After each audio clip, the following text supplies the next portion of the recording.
Anne Dumas avait 101 ans. Le 12 février 2014, la mère de Mireille Dumas a rendu son dernier souffle après avoir vécu des années de souffrance. Très proche de sa mère, l'animatrice l'a prise à son domicile dans ces dernières années. CIST très important. Il y avait un pacte passé avec ma mère. On en parlait souvent. Elle disait qu'elle ne voulait pas se retrouver à l'hôpital, dans une maison de retraite, à l'EHPAD.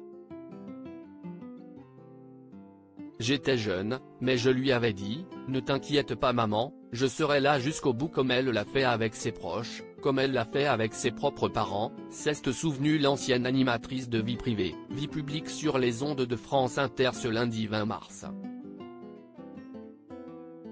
On était 6 enfants, mais j'avais les moyens d'accueillir ma mère et de me faire aider. J'avais aussi de la place. Mais surtout, je me sentais désigné pour rester jusqu'à la fin. Sa maman, paralysée des jambes, a plusieurs fois évoqué le sujet de la mort avec Mireille Dumas.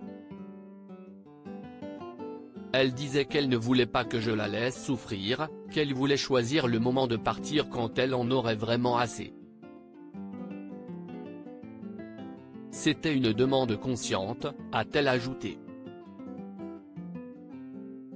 Puis quand on voit sa mère souffrir au point de hurler, qu'elle vous demande d'abréger, vous savez que vous devez le faire.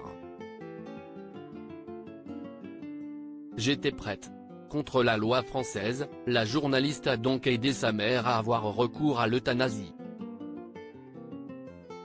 Mais cela a fait de moi quelqu'un de hors la loi, comme le médecin qui m'a aidé.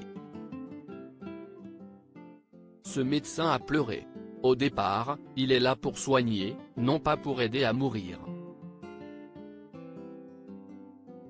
CIST pour cela que je milite fort pour ce choix à mourir, a encore confié Mireille Dumas à la radio. Mireille Dumas, une clandestinité insupportable. CIST très dur pour la personne de se retrouver dans une sorte de clandestinité insupportable. Je milite pour qu'on abrège les souffrances, a-t-elle assuré.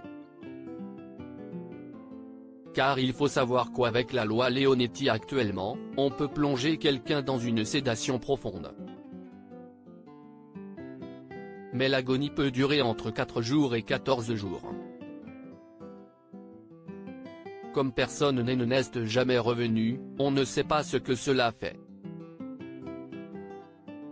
Comme 108 autres personnalités, Mireille Dumas a signé une tribune forte dans les colonnes de l'Op pour interpeller Emmanuel Macron au sujet de la loi sur la fin de vie.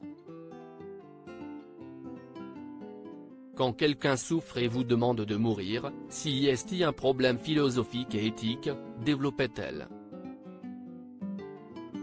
Pour mes émissions, j'ai recueilli des témoignages qui m'ont bouleversé. Ils évoquaient des cas de conscience compliqués, des choix terribles et douloureux.